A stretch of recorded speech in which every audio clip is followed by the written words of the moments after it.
Бүгін сіздерге қазақтың ұлттық тағамының бірі наурыз көжені қалай жасалатын тәсілімен таныстырғым келіп тұр сіздерді.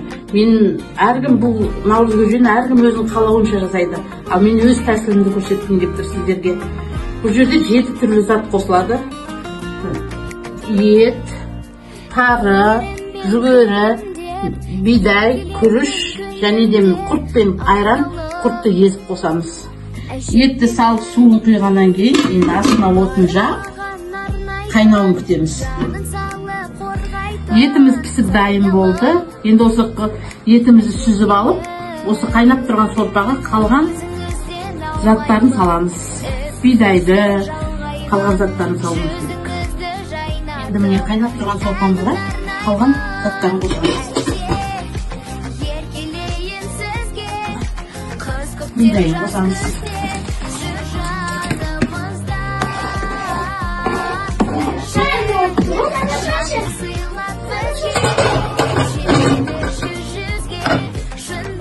Күрішін қосамыз.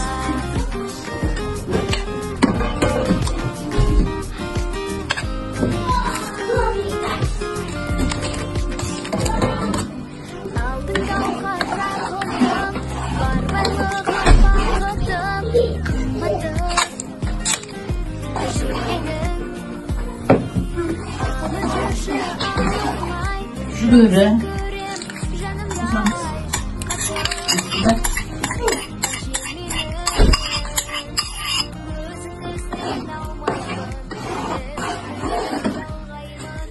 Көжеміз дайын. Енді осыны келесі ата-анаға жолдаймын.